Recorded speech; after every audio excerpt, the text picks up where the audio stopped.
Okay, good morning, everyone. I think we can start. My topic is SDK-based use-based NVMe-off TCP Transport Solution. And in this topic, we will have the following agendas. Firstly, we will introduce why we need NVMe-off Fabrics solution, and why we need SPDK-based user space solution. And then we will briefly introduce the SPDK NVMe-off Fabrics development history and status. Then we will focus on mainly on the third part, the SPDK NVMe-off Fabrics TCP Transport Solution. Since when the NVMe-off Fabrics TCP technical proposal was released last November, SPDK immediately released the TCP Transport Solution with the specification in the same time with the Linux kernel solution. And finally, we will have the conclusion. So why we need the NVMe-off Fabrics and the SPDK solution? I think in the morning's topics, for the three topics, like the topics delivered by Intel by Dave and Anil, they talk many good things why we need the NVMe-off Fabrics. I think generally there are three important things. The first is the simplicity, and the second is the efficiency, and finally we need an end-to-end NVMe mode. When NVMe protocol is invented, it can just use local PCIe SSDs. So it is not quite powerful, since if the NVMe-off Fabrics protocol wants to replace the iSCSI protocol, it needs the same or similar Fabrics solution. So this is why we need the NVMe-off Fabrics. Think the following situation: if you only have the iSCSI protocol, you need to transfer the NVMe protocol to the iSCSI protocol, and on the other hand, I mean the host or target side, you need to do the conversion from SCSI to NVMe again. So I don't think it is quite efficient. So we need the NVMe-off Fabrics solution. As mentioned by other talkers, there are several well-known transport, like the RDMA, Fabric Channel, TCP Transport. We know that the design purpose for the NVMe-off Fabrics is to provide the nearly equivalent performance when the application using the local NVMe SSDs. Definitely, I think that the RDMA transport and the Fabric Channel transport can satisfy these requirements. But there is a question: why we still need the TCP transport? As well known, the TCP transport is the performance is not good, and the latency is very bad. From my thought, I think it is still it is designed for the first for the compatibility. Since if you want to the customers, users, transition from the iSCSI protocol to NVMe-off Fabrics protocol, if there is only the RDMA transport or the Fabric Channel transport, it means that they need to have such devices. But we know that in the legacy data center, there are other devices like the Ethernet NIC may not support the RDMA feature. So definitely here we need the NVMe TCP transport. Though currently it is low performance, but I think that with some off-roading solutions, the TCP transport will be used widely, and especially for the for the cloud storage interface, I think that the TCP transport could be a very good candidate. It can be used in any scenarios, including both the HPC scenarios or other scenarios. If you want the hardware offloading, then you just offload it. If you just need to provide an interface, then you just use the original TCP stack, like the Linux kernel POSIX stack. So I think it's very convenient. And the last one, I think that why we need the NVMe-oF fabrics, it is still the debate between the storage computing disaggregation or storage computing aggregation. I think there are still debates. Previously, we know that Google or others, Google File System or the Hadoop, they want to use the storage computing aggregation. It means that we need to schedule the computing close to the storage service. Then we can eliminate the overhead to transfer the data. The idea, I think, is very good and very, very simple and useful. But I think these years, there are still some changes. Since we have many faster devices, like in storage, we have the NVMe devices. In the DIMM, we may have the persistent memory, which has the DIMM interface. And also network, the RNIC, RDMA-based NIC is widely deployed with 25 gigabit, 50 gigabit, 100, and even more faster speed. So it means that when you use these devices, the RNIC-based devices, to fetch the data, I think it is very, very fast. And you do not need to migrate or schedule the CPU resources close to the storage services. Since when you use the SPDK plus RDMA or DPDK plus RDMA, I think it is very convenient. So it just solves the scaling computing concept. It means that I think that you do not need to schedule the computing resource again. Just fetch the data from the remote. Actually, I think this can be the similar concept like the microkernel. Though we know that currently most of the kernel is the macrokernel, like the Linux, FreeBSD, Windows. They have its own networking resources, file systems in the kernel. But currently it is not efficient. So there are a lot of work, like the DPDK, SPDK.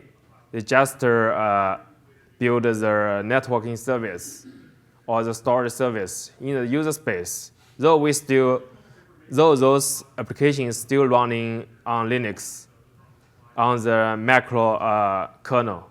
But I think it is the concept of the microkernel. The applications, or some applications, daemons, they have their own ability to operate the networking or the storage resources. So it just bypasses the kernel, and it is quite efficient. Though we know that for some hardware resources, like the RNICs or infinite band or fabric channel, is still expensive. But I think these years, it seems that customers, they pay more attention on storage computing disaggregation instead of the disaggregation way. But we know that the debate will never ends. And this page shows why we need a SPDK-based solution. From this diagram, you can see that in the upper, there are some hardware resources like the NVMe-SSD, CPU NIC, or platform. And the bottom is some applications like the database, block storage like the iSCSI target, NVMe-off target, and this is the hyper-converged infrastructure. It means that users' applications like the virtual machines and the storage service coexist in the same platform. So I think why we need SPDK is that SPDK can greatly explore the ability of those resources to improve the performance of such kind of applications. And I think the strong point is that SPDK can save the hardware resources, especially the CPU resources. So it is very competitive and powerful. For example, in this HCI situation, if there is storage service deployed like the vhost block service, for example, the vhost SCSI or block, then it can serve many virtual machines with high performance and low latency, and then it uses limited or the controlled CPU resources. Then compared to the kernel solution, though the kernel solution can still achieve the similar or nearly same performance compared with SPDK if adding more CPUs. But consider that for the HCI use case, there are user applications. The cloud providers want to sell more CPUs or virtual CPUs. So if we can control the CPU resources to do the I/O resources, then more CPUs can be used to serve the customers' applications. Then it will lower the cost of the cloud providers. Then the cloud providers can make more money. So this is why we need SPDK, and this website shows the SPDK website. I think you already know this. If you are not familiar with this, you can just access this website. And this page gives a detailed comparison why we need the user SPDK user-based NVMe-off fabric solution. This is just some ingredients or bullets summarized by me. Maybe it is not quite accurate. I just divide into 5 points. I think the first is the deployment. If you use the Linux kernel solution, you need to frequently upgrade the kernel version. We know that the NVMe-off fabrics was invented in 2016, and it is still not mature. With the newly published spec, it means that there are frequently code updates in the kernel to follow the spec. So it means that for the deployment, you need to frequently upgrade the kernel. But in the real situation, at least in China, we know that those cloud providers like Alibaba, Tencent, Baidu, they do not frequently upgrade their kernel version. If you want them to do that, they don't want to do this. They want to do the backporting. So even with the backporting, it means there will be efforts to modify the kernel. And you know that if you need to add or delete some codes in the kernel, sometimes it is dangerous. You need to pass a lot of tests to make the service stable. But for SPDK, I think it is very easy to deploy since it is in user space. So even if you upgrade the applications, I think that for the maintainability, it is better than kernel. And the second, I think, is for the performance. If there are no performance gain, I think no one will use SPDK. And we already proved that the core performance of SPDK is better than kernel. For example, in the same environment with the RNIC. It means that we use the RDMA transport. The core performance of SPDK is about 6 times to 10 times better than Linux kernel. So it means that SPDK reduce latencies for the applications and improve the IOPS compared with the kernel, but it still uses less CPU resources. And the third, I think it is nearly same.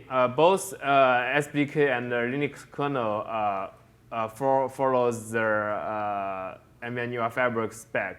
I think that during the development, both sides may have some defects or bugs. So for this bulletin, I think it is the same. So you don't need to be worried about that SPDK's support for the NVMe-oF fabric target has less functionalities than kernel. It is not true. We always follow the spec. And we always do the interoperability test with Linux kernel. And the fourth is the service recovery. I think this may be similar to the item for the deployment item. If you use the kernel solution, the service recovery cost is very high. So I will not focus too much on this. And the fifth is usually for the developers. Developers need to care about this. We know that for the kernel development, you need to be familiar with the kernel and do a lot of tests. So for the difficulty level, I just pointed this with 5 stars. But for SPDK, since SPDK provides the asynchronous port mode framework, it is still difficult. We know that a lot of customers, they first use SPDK. It is a disaster for them. For example, previously they all use POSIX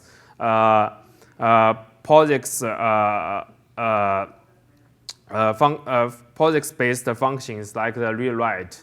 And if you want to use SPDK, especially for the target-side application development, you need to use SPDK's framework. You need to use synchronized functions and use callbacks. So it is still very tough. And I marked this as 3 stars. But if you can overcome these challenges, and you will soon get the performance benefit. It means that, for example, if you want to use SPDK's iSCSI target, then you need to rewrite it with the SPDK's framework. And for the iSCSI target and NVMe-oF fabric target, we already provide an example for you, and you can reference it. So the next, we'll introduce some development status of SPDK and NVMe-oF fabrics. This page shows the development history of the target side or the control side. We can see that in 2016, we just released the RDMA support, which is similar time compared with the Linux kernel. And during the 17.03 to the 19.01, we do a lot of performance and functionality enhancement. For the number, I think the first 2 numbers is just as the year. 19 means 2019. And the next 2 numbers mean the months. We just follow the same style like the DBDK or Ubuntu release. And in 1901, we just released the TCP Transport. And in 19.07, we released the fabric channel support. It was contributed by Network and Broadcom. And we thanks for their contribution for this part. And this page shows the NVMe-oF fabric's host timeline. I think it is nearly similar. But for the host side, I mean the initial side, it is late, maybe in 2016 December, we just released support. Currently, the code is embodied in the NVMe driver layer. It means that in current SPDK code in the NVMe driver, we just supported three transports. First is the PCIe transport, which can control the local NVMe device. The second is the RDMA transport, which can connect to the remote NVMe over fabric target with the RDMA transport. And the third is the TCP transport. And this page shows the SPDK NVMe-oF fabric's target design highlights. This illustrates why we can gain the performance. I think the first performance gain is we use our own user space NVMe driver. It is a purely port mode driver. And compared with Linux NVMe driver, the core performance is about 6 to 10. And we know that in Monday, Ben Walker from our SPDK team, he shared that the 10 million IOPS with the 21 NVMe SSDs in the same host. I think this is the key parts. And the second part is that we used a very efficient framework or parison among different CPU cores. Currently, in each CPU core, we just use one SPDK threads. But in later, we will change this mode. And in each SPDK thread, we have a group polling. So it means that it can handle different transports with different groups. And definitely, there is an algorithm to distribute the connection when the listening ports accepts it, and it will distribute to different porting groups. And after that, all the I/O operations on the connections will only be handled by the same SPDK thread. It means it will be handled by the same CPU cores.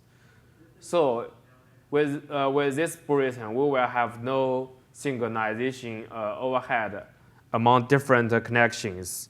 Unlike the kernel side, it may be handled by different CPU cores.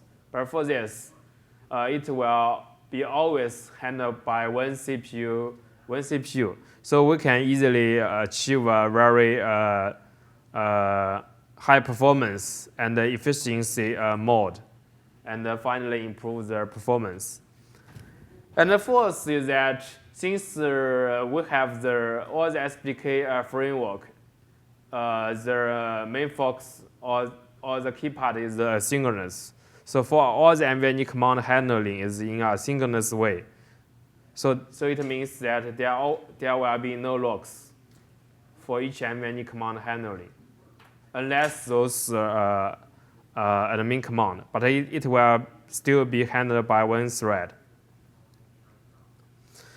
And this page shows some general design implementation for the transport abstraction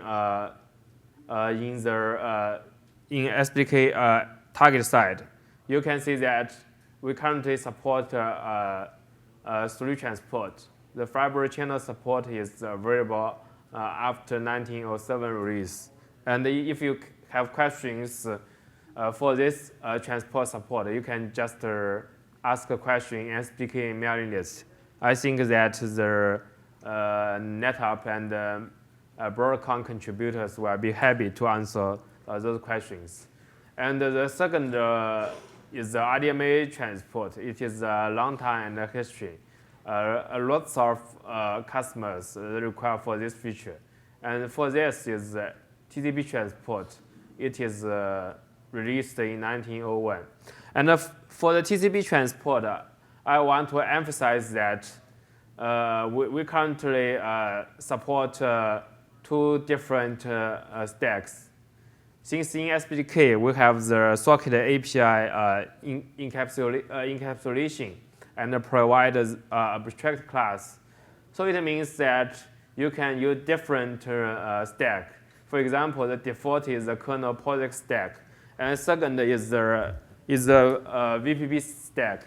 It is the vector packet processing stack. And it is a user space solution. It means that you can use VPP plus DBK, use for user space solution. But for this, we still need to have some performance tuning. The reason is that if you want to use VPP's user space stack plus DBK, it will start another process. And the SPDK NVMe-oF fabric's TCP target will negotiate with this VPP process through the IPC protocol, for example, the shared memory. So there will be additional data copy. So the performance is still not quite good, maybe close to the Linux kernel, but this is not our expectation. So these days, we are investigating the C-star. Since C-star also provides the user space stack solution, and there is the code to use C-star plus DBK with specified version. And Jen Harris, the chief architect in our team, are investigating this. Finally, we will see whether C-star can help to improve the performance. For this side, all is the use space software work. It is based on software. There is no offloading methods in this yet. Since some customers they want to the user space solution. And why we use the user space TCP stack? The reason is that for the main driver we use the user space. If we use the kernel stack, there will be a very bad performance since the TCP stack in Linux kernel it consumes a lot of resources, and we can see the performance data later. The next will be some NVMe-oF fabric TCP Transport Introduction. And this table just did some comparison between the TCP and the RDMA transport. I also list some ingredients. The first is for the first is about the performance. And we know that the RDMA is a high performance. The TCP transport is low performance. It means that if there is no hardware offloading. And the second is the hardware dependency. I think that for the RDMA transport, you need to provide in the hardwares, like the NICs with the RDMA features. But for the TCP transport, you do not need to have any dependency. So it can let customers quickly transition from the iSCSI to TCP. And the third is about the physical distance restriction. We know that for the RDMA, definitely it can only suitable for a small data cluster. Maybe the cluster size is less than 500 or 1,000. It cannot be scaled, at least across the data centers. But for TCP, I think it is okay. It can be used de facto cloud storage interface. And the fourth is about the programming skills. This is especially for those programmers. We know that for RDMA programming, you need to understand the spec well and at least for me, I think that although I did a lot of work also on the RDMA transport, but for the RDMA manual, I think it is awful.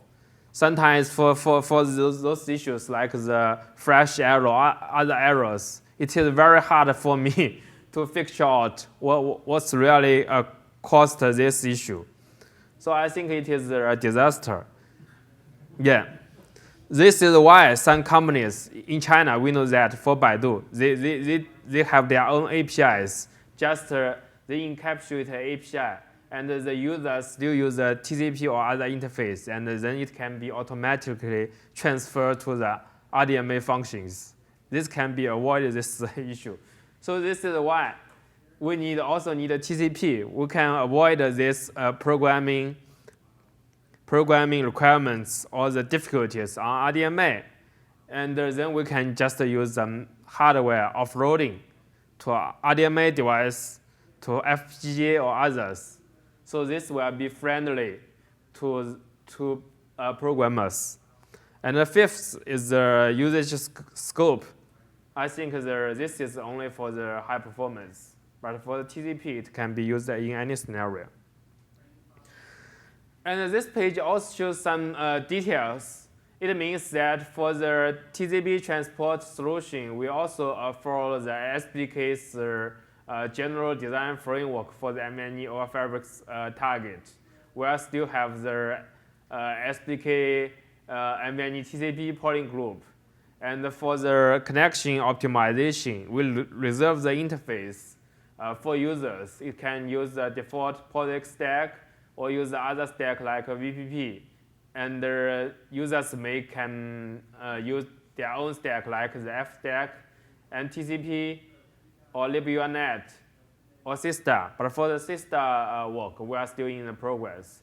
And for the PDU handling and the life cycle for the NVMe TCP request, we will use the state machines.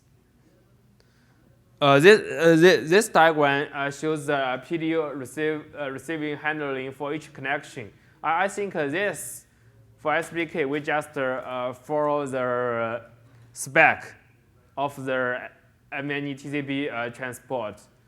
Well, when we receive the PDU, we need to analyze the common header, the specific header, and determine whether it is payload. If it's error, we just into the error state and try to stop the connection, or we just do it again and again. But for this side, actually, from our consideration, I think this protocol is not quite efficient. We know that currently there are 9 different NVMe commands. For the target side or the host side, each may have the 4 or 5 for the NVMe TCP transport.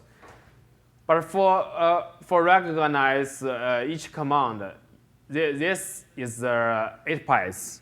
So it means that you need to read the 8 bytes and fetch or analyze the contents in the 8 bytes and determine the specific PDU header.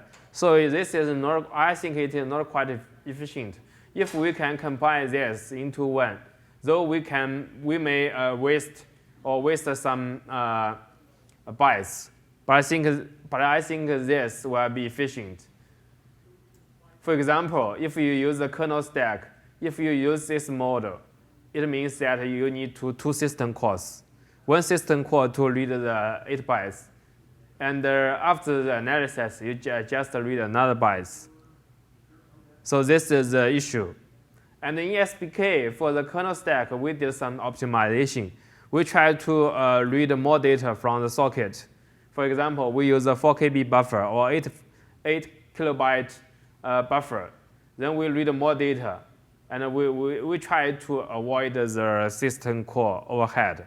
But I think that even we just do this, there are still huge overhead in the kernel TCP stack. And this diagram shows the SPDK's NVMe TCP target request life cycle for the TCP transport. I think this diagram currently still matches the code. If you are interested in reading the code of SPDK and TCP transport code in the target side, you can use this diagram. And this page shows some performance comparison and data for the SPDK TCP transport. In this diagram, we just try to demonstrate the I/O scheduling with different CPU cores when we start the SPDK and TCP target. And we provide two different workloads. The first the queue depth is 1, and the second queue depth is 32. We can see that if we use the right diagram with the core numbers increasing of the application, we can see that the performance is nearly linearly increasing, except the core 3 to core 4. And we see that the average latency is also decreased. The reason why this happens is that the connections are distributed to different CPU cores. Since for the TCP transport, the overhead of the TCP stack is very big.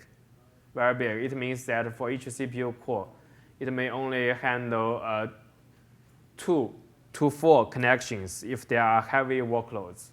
So definitely, if you add in more CPU cores, you can get much better performance. And this page. Sorry, I didn't get why the latency is lower with more IOPS and more cores. The QDEX is per core? Yeah. So if you add more cores doing more work, how come the... You can see that for this queue depth, it means that suppose there are 4 connections. Suppose if you use one CPU core, it means there are 4 connections. And in one CPU core, and if you use the 4 CPU cores, there is only 1 connection. But for the queue depth 1, the workload is very lightweighted. So it means that for this, one CPU core can already handle this. Even if you use more CPU cores, there are still such kind of operations for the queue depth 1 workload. You cannot avoid that. So for this, even with the more CPU cores, you cannot see the performance benefit, since one CPU core can already handle this. But for this, it is different. The queue depth is very high. So all the, as I mentioned, all the handling of the NVMe commands are asynchronous. So it means that at least for one CPU core, if there are many connections, it is already exceeds the capability or ability of the single CPU. So it cannot handle more. It means it just exceeds the limitation for this single CPU core. So this is why this happened. And this page shows the TCP transport host side I/O scheduling. I think it is just the similar manner. So I will not pay attention on this. And this page, we just did some latency comparison between SPDK and the kernel target. We just provide 3 diagrams, use the non-block device. But in this test, we do not use the single connections. We still use the many connections and calculate the average connection of average latency of each connection. We can see that in the left diagram, it means that in the initiator side, we both use SPDK, use kernel initiator, but in the target side, we use SPDK target or kernel target. Then we can see that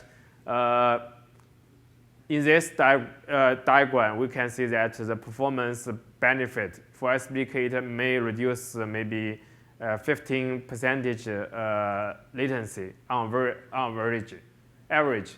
And with this, we just, in the target side, use the SPDK target. It means that we will not use the kernel target anymore in the target side. And in the initiator side, we use either kernel initiator or SPDK initiator. And we can see that latency also improves maybe more than 15%. Then we try to merge the two diagrams, since all the experiments are did in the same environment. And we can inform this third diagram. We just compare the end-to-end latency between the kernel solution and the SPDK solution. Then finally, we can see that SPDK reduced about 40%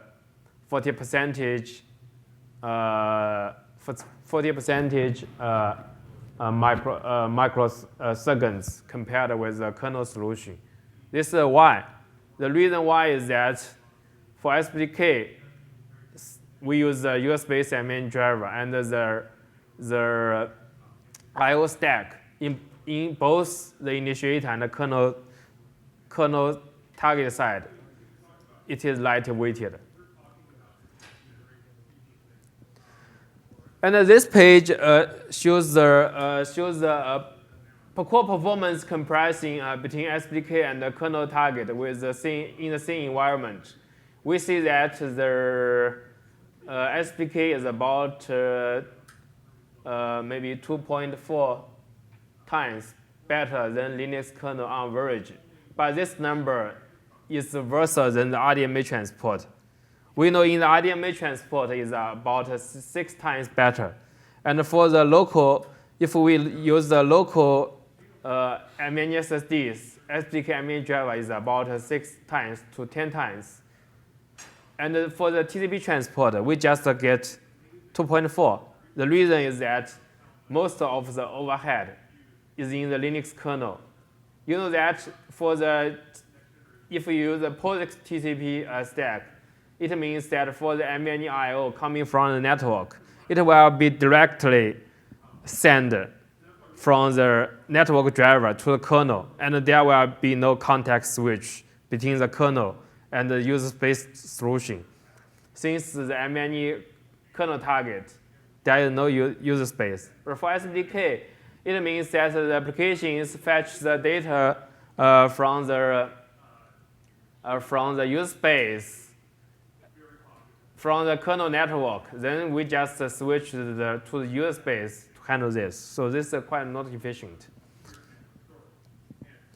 And to solve this, we have some further development plan. First, we will continue the interoperability test with Linux kernel. And for the performance tuning, we have two parts. The first is for the software optimization. We try to persuade all the customers use their own user space stack. And we will also do more investigations on either VPP plus DBK or C* plus DBK work. And the second is for the hardware offloading method. You can either use any kind of offloading. But in this, we would like to introduce the ADQ from our side. Since Dave Martin and Annie already talked this acceleration in Linux kernel. And ideally, this idea can be also used in SPDK. And finally, we can achieve the high ops with the improved latency, especially the tail latency. According to my own experiments, if we enable the ADQ feature with Intel's 100 gigabit NIC, we can improve about 90% long tail latency. For example, if using the Linux kernel, the long tail latency for the 4.9 is about 200 milliseconds. But if you use the ADQ feature, it may just about maybe 6,000 microseconds. The first is 200 milliseconds.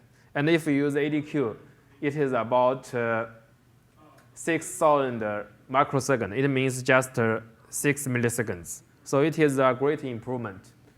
So for the ADQ feature, I will not introduce it anymore since you already familiar with this with the previous talk. And definitely for the ADQ integration in SDK, we need some dependency. For example, in the Linux kernel, we need a bit pooling, the socket option for the NAPI ID, and you need to use the semantic pooling or queuing, and also use the socket API set priority feature. And finally, for this feature, you may need to use the Intel's 100 gigabit NIT. We have a booth outside this room. And conclusion is that currently SDK's NVMe-oF fabric solution is well adopted by the industry. And in this presentation, we just introduced the very brief development history, and we also pay attention on the SDK TCP Transport development history and shared some performance data. And we are also welcome for any different kinds of contributions in SDK community, like the bug submission, idea discussion, or patch submission. And finally, that we will continue our SDK NVMe-oF fabric development according to customers' requirements, especially for the advanced features. For this three, it is already in our loop, but in our roadmap. But for the final one, it means that for SDK roadmap, we always listen to the common requirements from customers. If they have the common requirements, we may add this feature in our roadmap. So any questions? That's all my talk. Yeah, please. What is the performance improvement using ADQ over not? You mentioned a figure, but I wasn't sure. I just shared some very early stage performance data. I think mostly the benefit is about the tail latency. Since for the IOPS, if you use more CPU cores, for example, the ADQ enabling in kernel target, you can always achieve the limitation of the IOPS. But from my side, at least for my development experiments using the ADQ, it makes the applications more predictable. So it means that it just increases a lot about the tail latency, more than 90%. For example, data I mentioned, if you just use the kernel, maybe 200 million seconds for the 4.9 tail latency. But if you use the ADQ, it may be just several milliseconds. So it is a huge improvement. I think with this, customers will happy to see that. Since most customers, they don't only want the average latency or the minimum latency. They want the long tail latency or tail latency according to their requirements. But for the formal data, I think we need the performance team from Intel to announce that. Thank you. I would like to ask the average latency. Yeah. The average latency will be increased with ADQ. No, it will not increase. Yeah, but for the IOPS, it may decrease in some workload. Since you need to, you know that for the diagram, share this diagram. For this diagram, this is without ADQ. This is with the ADQ. It means that you may still play some tricks in the driver or in the NIC. So Intel was share ADQ performance from SPDK version. Yeah. Like they was saying, improvement is latency. But even for IOPS on the heavy workload, there won't be significant IOPS improvement. What if you line up some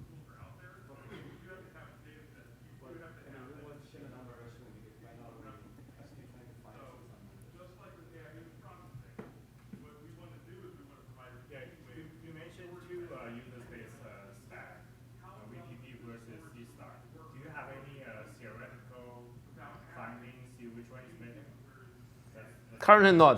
For this, there are already the discussion in the mailing list. You can find this. For this is a micro service mode. You need to start a new process. And we try to discuss with the Cisco guy. They don't want to make the VPP as a library encapsulated with other applications. So if you want to use the VPP, you need to start a VPP process. So there will be the data copy between the SDK process with the VPP with additional memory copy and negotiation. So yes, from my side, currently it is not a good solution. For this system, it is still in the investigation phase. Yeah, because C are using a different style, right? They're kind of C++. C++, I think, is not a question. It can be encapsulated in the process. Okay. Yeah. Okay. That's the way you. Yeah, and we try to achieve the zero copy purpose. I think in the storage workloads, zero copy is very important. If you cannot avoid that, there will be huge overhead. Okay, I think I'm out of time. If you have more questions, you can reach me or other Intel colleagues, especially for ADQ. You can reach Yadong Li or Fred Zhang for more details. Thank you.